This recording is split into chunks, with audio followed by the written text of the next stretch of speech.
प्रत्येक धर्म रे पर्व पालन रही एवं एही पर्वगुड़िक जीवन रे ईश्वरीय परायण मनोभाव उत्पन्न करिथाए। धर्म परायण मनोभाव को नहीं आमे पर्व पालन करिथाउ। केबे केबे जीवन एमिति भी हुए जहा करिया पाई स्टेप नहीं थाउ ताहा आमे माने भूली जाऊ एवं जहा करिथाउ ताहा न जानी करिथाउ, जहा को आमे पथभ्रष्ट करिथाउ, जहा फल रे आत्मिक जीवन किछि लाभ हुए नहीं। यह किपरि हुए रहस्य विषय जानिबा निमंते शेष पर्यंत सुनंतु। समस्त को प्रेज द लॉर्ड। समस्त को मोर अनुरोध चैनल को सब्सक्राइब, लाइक और शेयर करबा भूलंतु नहीं, जेपरि आपन को पाख को मोहर स्वर पहुंचाई पारिबी। मु गोटे कहानी कहूची, ध्यान दे सुनंतु। गोटे प्रभुंक परिवार प्रथम छुआर महा आडंबर सहित शिशु उत्सर्ग कार्यक्रम आयोजन कले। बड़ बड़ प्रभुंकर दास मानकु, समस्त विश्वासी मानकु तथा संपर्क समस्त बंधुवर्ग व अंचलवासी को निमंत्रण करा जाय थाए। अंचलर जनगहली द्वारा सेही गृह व चतुर्पार्श्व परिपूर्ण होई थाए। एही आनंदर शुभ बेला रे डीजे बाजु थाए। साजसजार गृह स्वर्ग परि परिलक्षित होउथाए। लोके शिशु उत्सर्ग उत्सव अवसर को नहीं अल्प बहुत कूल ड्रिंक्स मारी महानंदरे गीतर ताले ताले झूल मारु थांती। गोड़ केवाड़े पड़े वो हाथ काहा को बाजे किछि जना पड़े नहीं। वो किए केउठारे अछि केही जानती नहीं। कहार स्वर काहा को शुभा जाए नहीं। कानानगर घटना परी पीवा अभाव नथिबा हेतु समस्त परिवार प्रधान को धन्य धन्य कही प्रशंसा करुथांती। लोके नाचिया पाई निज निजर कोट व एक्स्ट्रा कपड़ा काढ़ी घरे थिबा खट उपरे फिंगी देई नाचिबारे धूली उड़ाउथांती। परिवार समेत समस्ते व्यस्त थांती। केही केही प्रस्तुत होइथिबा भोजन रे भिड़ लगेई थांती। केही केही आइसक्रीम खाइबारे व्यस्त थांती। आउ झियो माने तो गुपचुप खाया पाई पार्टी बड़ करी मेला करुथांती। केही केही चिकेन मटन पाई तो केही केही कूल ड्रिंक्स पाई, केही केही बिरयानी पाई तो केही केही फ्राई राइस पाई, केही केही तो जीरा राइस पाई तो केही केही पलव पाई, केही केही सादा भात पाई ठेला पेला होउथांती। मिठार एते भिड़ हो न थाए कारण अनेक सुगर पेशेंट मध्य आसी थांती। आउ से माने रोटी निमंते ठेला पेला होउथांती। आउ मध्य पिठापଣା खाइबा पाई पिला माने केक कटर होउथांती। आउ लाइट रो डेकोरेशन रे राति दिन परी लागु थाए। वो बाणर ध्वनि रे अंचल दहलु थाए। वो आकाश मंडल नूतन सौंदर्य रे परिपूर्ण होई अति आकर्षणीय देखा जाउ थाए। परिवार गर्व करथांती जे आम परी केही मध्य एते साजसजारे उत्सव को पालन करि नथिले। एही प्रकार आनंद रे अनेक समय पर हठात माँ छुआ को मने पकाई स्तन्यपान करबा निमंते घर को दौड़ी जाई देखुचंती जे छुआर खटरे समस्तंकर लुगापटा गदा होइछि एवं लुगापटा एडे देखला बेले छुआ मरी जाइछि। छुआर माँ कांदी कांदी चित्कार कले, जहा पाई एते आडंबर वो आनंद करुथिली से आज मो कଳରେ नाही। समस्त नाच गीत आडंबर पांचा हो गला। वो महाआनंद विलापरे परिणत हैला। दौड़ी आसी अनुसंधान करिया परे जना पड़िला जे लुगापटा छुआ उपरे पकाइबा द्वारा निश्वास बंद होई छुआ मरी जाई अछि। तेबे एते आडंबर काहीकि? एते आडंबर कहा पाई? वो आडंबर की लाभ? जहा पाई एते आडंबर ताहाकु केही ध्यान देले नाही। बाइबल प्रकाश करे एही जाति मुखरे आंबको समादार करंती किंतु सेमानकर हृदय मो ठारू दूर रे थाए। माथ्यू तार 15:8। प्रिय प्रभुंकर लोक माने डिसेंबर 25 तारीख व जनवरी 1 तारीख बा कौन से एक विशेष दिन को आमे स्वतंत्र रूपे आडंबर सहित पालन करि थाउ। आमे माने एही दिन गुड़िकर अति निकटरे एवं आडंबर सहित पालन करने निमंते प्रस्तुत हेउछु। प्रभुंकर गौरव हेउ। गिर्जागृह हेउ बा बासगृह हेउ ବର୍ଷକୁ ଥରେ ଆମେ ଘର ପରିଷ୍କାର କରି ଡେକୋରେସନ ଅତି ସୁନ୍ଦର ଭାବରେ କରିଥାଉ। ମାସେ ପୂର୍ବରୁ ଚର୍ଚ୍ଚ ଗୃହରେ ମାଇକ୍ ବାଜେ ଓ ବିଭିନ୍ନ ପ୍ରକାର ରଙ୍ଗର ଲାଇଟ୍ରେ ଘର ସଜାଯାଏ। ଦିନ ଯେମିତି ନିକଟତର ହେଉଥାଏ ଆମର ମନ ସେତିକି ଆନନ୍ଦରେ ପରିପୂର୍ଣ୍ଣ ହେଉଥାଏ। ଲୋକମାନେ ଗୃହ ସଜାଇବା ସାଥେ ସାଥେ ନିଜ ନିଜକୁ ମଧ୍ୟ ନୂଆ ନୂଆ କପଡ଼ା ପରିଧାନ କରି ସଜାଉଥାନ୍ତି। ଦିନ ପହଞ୍ଚି ଆସେ, ଲୋକମାନେ ସେହିଦିନ ନିଜକୁ ଅଧିକ ସଜାନ୍ତି ଓ ସ୍ୱତନ୍ତ୍ର ଖାଦ୍ୟ ବନାଇବାରେ ବ୍ୟସ୍ତ ରହି ପ୍ରାର୍ଥନା ପାଇଁ ମଧ୍ୟ ଠିକ୍ ସମୟରେ ପହଞ୍ଚନ୍ତି ନାହିଁ।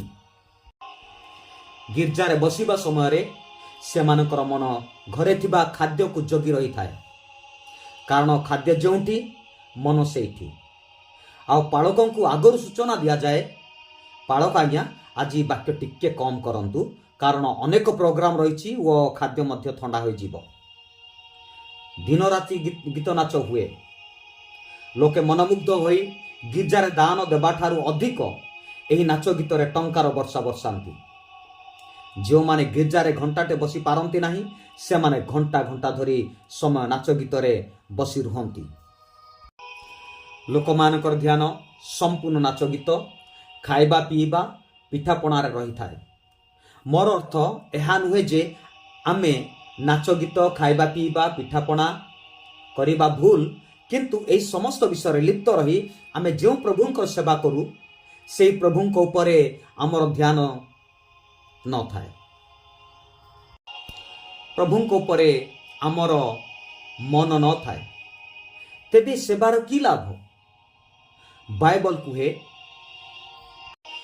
ସେ ତାହାଙ୍କୁ କହିଲେ, ତୁମେ ଆପଣା ସମସ୍ତ ଅନ୍ତଃକରଣ, ସମସ୍ତ ପ୍ରାଣ, ସମସ୍ତ ମନ ଦେଇ ପ୍ରଭୁ ଆପଣା ପରମେଶ୍ୱରଙ୍କୁ ପ୍ରେମ କର।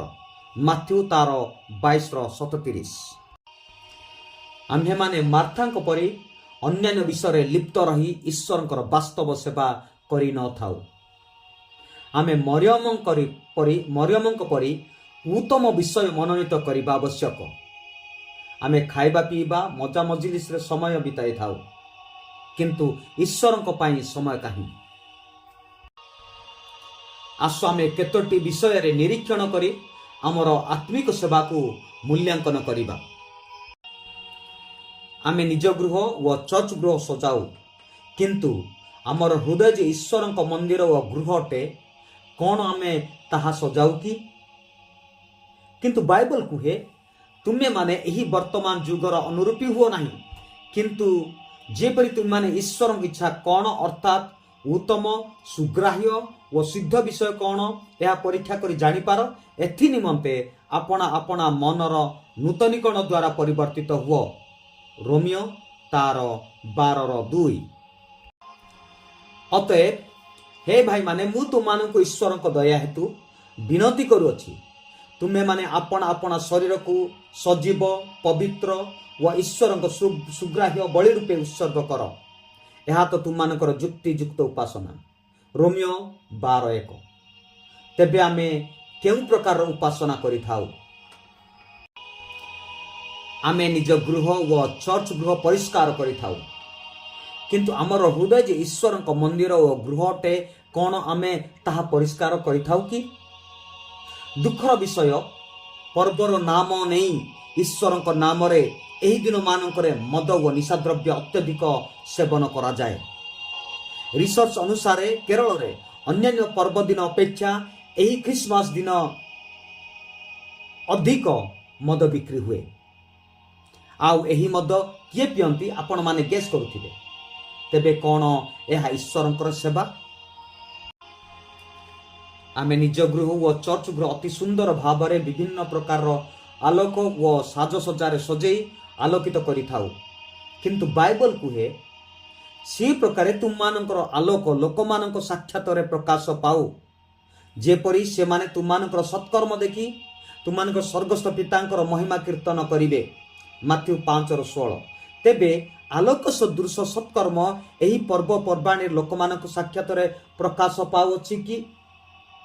ଯଦି ଆମେ କେତେଜଣ ସତ୍କର୍ମ କରୁ, ତାହା ମଧ୍ୟ ଅତି ଅଳ୍ପ। ଯେଉଁମାନେ ଅନ୍ୟମାନଙ୍କ ବିଷୟରେ ଚିନ୍ତା କରନ୍ତି ଓ ସେମାନଙ୍କ ପାଇଁ କିଛି କରନ୍ତି, ଯେମିତି ଭୋଜନ କରାଇବା, ଓ ବସ୍ତ୍ର ବାଣ୍ଟିବା ଏବଂ ଅନ୍ୟାନ୍ୟ ବିଷୟ। ତେବେ ଆସୁ ଆମେ ଏହି ପର୍ବପର୍ବାଣୀରେ ଆଲୋକ ସଦୃଶ ସତ୍କର୍ମ କରି ଲୋକମାନଙ୍କ ଜୀବନରେ ଆନନ୍ଦର ଆଲୋକ ଦେବା। ମୋର କହିବାର ଅର୍ଥ, ବାସ୍ତବରେ କ'ଣ ହୁଏ, ଆଲୋକ ସଦୃଶ ସତ୍କର୍ମ ମାତ୍ର ଆମ ପରିବାରରେ ହିଁ ସୀମିତ ରହିଯାଏ। ଆମ ପଡ଼ିଶା ଘରେ ଶାଗ ସିଝୁଥାଏ, କିନ୍ତୁ ଆମ ଘରେ ପର୍ବ ନାମରେ 10 ପ୍ରକାରର ଆଇଟମ୍ ପ୍ରସ୍ତୁତ ହେଉଥାଏ। ଯଦି ସେଥିରେ ସେମାନଙ୍କୁ ସାମିଲ କରୁନାହୁଁ, ତେବେ କାହିଁ ଆପଣଙ୍କର ଓ ମୋର ଆଲୋକ? ଆମେ ଆଲୋକରେ ଥାଇ ଅନ୍ଧକାର ପ୍ରତିଫଳନ କରୁଅଛୁ। ଉତ୍ତମ ଶ୍ରମଣୀୟ ବ୍ୟକ୍ତିଙ୍କ ବିଷୟରେ ବାଇବଲ ପ୍ରକାଶ କରେ, ସେ ଅସହାୟ ନିମନ୍ତେ ସହାୟ ହେଲେ। ତେବେ ଆମେ ଆମ ବିଷୟରେ କ'ଣ? ଲୋକମାନେ ପର୍ବରେ ନିଶା ଦ୍ରବ୍ୟରେ ମାତାଲ ହୁଅନ୍ତି, କିନ୍ତୁ ବାଇବଲ କୁହେ, ଆଉ ଦ୍ରାକ୍ଷାରସରେ ମତ ନ ହୁଅ, ସେଥିରୁ ତ ଅତ୍ୟାଚାର ଜନ୍ମେ। ମାତ୍ର ଆତ୍ମାରେ ପୂର୍ଣ୍ଣ ହୋଇ ଗୀତ, ସ୍ତୋତ୍ର ଓ ଆଧ୍ୟାତ୍ମିକ ସଂକୀର୍ତ୍ତନ ଦ୍ୱାରା ପରସ୍ପରକୁ ଉତ୍ସାହ ଦିଅ। ଏଫେସୀୟ 5:18। ତେବେ ଆମ ମଣ୍ଡଳୀ ଗୁଡ଼ିକରେ କ'ଣ ହୁଏ? ଆତ୍ମାରେ ପୂର୍ଣ୍ଣ ନା ଦ୍ରାକ୍ଷାରସରେ ମତ? ଉତ୍ତମ କାର୍ଯ୍ୟରେ ନା ଅତ୍ୟାଚାରରେ? ଆମେ ନିଜେ ଚିନ୍ତା କରିବା। ଏହି ସ୍ୱତନ୍ତ୍ର ପର୍ବକୁ ନେଇ ଆମେ ଆମ ଘର ଦ୍ୱାର ଓ ଚର୍ଚ୍ଚ ଗୃହ ଯେମିତି ସଜେଇଥାଉ, ନିଜକୁ ମଧ୍ୟ ସଜାଇବାରେ କେବେ କମ୍ କରିନଥାଉ। ଏହି ଦିନମାନଙ୍କରେ ଷ୍ଟାଇଲ, ସ୍ୱତନ୍ତ୍ର ନୂତନ ଡ୍ରେସ୍, ବିଭିନ୍ନ ପ୍ରକାରର କେଶବେଶ, ସୁବର୍ଣ୍ଣାବରଣ ଓ ସୁନ୍ଦର ବସ୍ତ୍ର ପରିଧାନ କରି ନିଜକୁ ମଧ୍ୟ ଜାକଜମକ କରିଥାଉ। ମୁଁ ଏହାର ବିରୋଧ କରୁନାହିଁ। ଯଦି ଅଛି ବା ପାଉଛୁ, ଆମେ ଉତ୍ତମରୁ ଅତି ଉତ୍ତମ ପରିଧାନ କରିବା। ମୋତେ ଭୁଲ ବୁଝନ୍ତୁ ନାହିଁ, କିନ୍ତୁ ମୋର ଭାବ ବୁଝନ୍ତୁ। ବାଇବଲ କୁହେ, ପୁଣି କେଶବେଶ, ସୁବର୍ଣ୍ଣାବରଣ ଓ ସୁନ୍ଦର ବସ୍ତ୍ର ପରିଧାନ, ଏପରି ଯେଉଁ ବାହ୍ୟ ଭୂଷଣ ତାହା ତୁମମାନଙ୍କର ଭୂଷଣ ନ ହୋଇ ହୃଦୟରେ ଯେଉଁ କମଳ ଓ ଶାନ୍ତିଯୁକ୍ତ ଗୁପ୍ତ ସ୍ୱଭାବ ଈଶ୍ୱରଙ୍କ ଦୃଷ୍ଟିରେ ବହୁମୂଲ୍ୟ, ତାହା ହିଁ ତୁମମାନଙ୍କର ଅକ୍ଷ ଭୂଷଣ ହେଉ। ପ୍ରଥମ ପିତର 3:3-4। ଆମେ ଏହି ପ୍ରକାର ଘର ଦ୍ୱାର ଏବଂ ଚର୍ଚ୍ଚ ଗୃହ ଅତି ସୁନ୍ଦର ଭାବରେ ବିଭିନ୍ନ ପ୍ରକାର ଆଲୋକ ଓ ସାଜସଜ୍ଜାରେ ସଜେଇ ବିଭିନ୍ନ ପ୍ରକାରର ଖାଦ୍ୟ ସାମଗ୍ରୀ ପ୍ରସ୍ତୁତ କରି ଖାଇବା ପିଇବା କରିଥାଉ। ଏହା ଭୁଲ ବୋଲି ମୁଁ କହୁନାହିଁ, କିନ୍ତୁ ଆମେ କେଉଁ ପ୍ରକାର ପ୍ରଭୁଙ୍କର ସେବା କରୁଅଛୁ ଏବଂ କେଉଁ ପ୍ରକାର ପ୍ରଭୁଙ୍କର ସେବା କରିବା ଉଚିତ। ଆମେମାନେ ଆମର ଭୋଜନ ପାନ ଏବଂ ସାଜସଜ୍ଜାରେ ଓ ଆମର ଆଡ଼ମ୍ବରରେ ଗର୍ବ କରିଥାଉ, କିନ୍ତୁ ପାଉଲ କୁହନ୍ତି, ଅତଏବ ଯେପରି ଲେଖା ଅଛି, ଯେ ଦର୍ପ କରେ ସେ ପ୍ରଭୁଙ୍କ ଠାରେ ଦର୍ପ କରୁ। ପ୍ରଥମ କରିନ୍ଥୀୟ 1:31। କିନ୍ତୁ ଆମମାନଙ୍କର ପ୍ରଭୁ ଯୀଶୁ ଖ୍ରୀଷ୍ଟଙ୍କର କ୍ରୁଶ ବ୍ୟତୀତ ଆଉ କାହିଁରେ ଦର୍ପ କରିବା ମୋ ଠାରୁ ଦୂରେ ଥାଉ। ତାହାଙ୍କ ଦ୍ୱାରା ଜଗତ ମୋ ପ୍ରତି ଓ ମୁଁ ଜଗତ ପ୍ରତି କ୍ରୁଶରେ ହତ ହୋଇଅଛି। ଗାଲାତୀୟ 6:14। ତେବେ କାହିଁକି ଆମର ଖାଦ୍ୟପତ୍ର ଓ ସାଜସଜ୍ଜାରେ ଗର୍ବ କରିବା? ଯଦି ଏହିପରି କରିଥାଉ, ତେବେ କ'ଣ ଈଶ୍ୱରଙ୍କ ଉପସ୍ଥିତି ଆମେ ପାଇବା କି? ଆମେ ଯେଉଁ ପରମେଶ୍ୱରଙ୍କୁ ସେବା କରୁଅଛୁ, କ'ଣ ସେ ଆମ ମଧ୍ୟରେ ରହିବେ କି? ଯେମିତି ପ୍ରକାଶିତ ବାକ୍ୟରେ ଲେଖାଯାଏ, ପରମେଶ୍ୱର ଦ୍ୱାର ନିକଟରେ ଠିଆ ହୋଇ ଦ୍ୱାର ଉନ୍ମୁକ୍ତ ହେବାର ଅପେକ୍ଷାରେ ଅଛନ୍ତି। ପରମେଶ୍ୱରଙ୍କ ନିମନ୍ତେ ଭିତରେ ସ୍ଥାନ ହିଁ ନାହିଁ। ତେବେ ଆମେ ଖ୍ରୀଷ୍ଟିଆନ ସମାଜ କିପରି ପରମେଶ୍ୱରଙ୍କ ସେବା କରିବା ଆବଶ୍ୟକ? ଯେମିତି ଲୋକମାନେ ଛୁଆର ନାଁରେ ଆନନ୍ଦ କରୁଥିଲେ ସତ, କିନ୍ତୁ ସେହି ଛୁଆକୁ ଧ୍ୟାନ ଦେଲେ ନାହିଁ, ଛୁଆକୁ ହିଁ ଭୁଲିଗଲେ। ଛୁଆର ନାଁରେ ଆନନ୍ଦ କରୁଥିଲେ ସତ, କିନ୍ତୁ ଛୁଆକୁ ହରାଇଲେ। ତେବେ ଆନନ୍ଦ କରିକି କି ଲାଭ? ଆମେ ପ୍ରଭୁଙ୍କ ନାମରେ ଆନନ୍ଦ କରୁଛୁ ସତ, କିନ୍ତୁ ଯଦି ଆମେ ପ୍ରଭୁଙ୍କୁ ଧ୍ୟାନ ନ ଦେବା, ତେବେ କି ଲାଭ? ଆମେ ପ୍ରଭୁଙ୍କ ନାମରେ ଆନନ୍ଦ କରୁଛୁ ସତ, କିନ୍ତୁ ଯଦି ସେଠାରେ ପ୍ରଭୁ ନାହାନ୍ତି, ତେବେ କି ଲାଭ? ଆମେମାନେ ନିଜେ ନିଜେ ନିର୍ଣ୍ଣୟ କରି ପରମେଶ୍ୱରଙ୍କୁ ସେବା କରିବା ଏବଂ ଏହି ବର୍ଷ ସେବା ଆମମାନଙ୍କର ବାସ୍ତବ ସେବା ହେଉ। ଆପଣଙ୍କର ଆଲୋକ ସଦୃଶ ସତ୍କର୍ମ ଲୋକମାନଙ୍କ ଠାରେ ପ୍ରକାଶ ପାଉ। ଲୋକମାନେ ଆପଣଙ୍କର ସତ୍କର୍ମ ଦେଖି ପ୍ରଭୁଙ୍କୁ ଗୌରବ କରନ୍ତୁ। परमेश्वर आपण मानकु बाहुल्य भाव आशीर्वाद करंतु वो वास्तव भाव ताहां सेवा करिबारे साहाय्य करंतु। आमेन।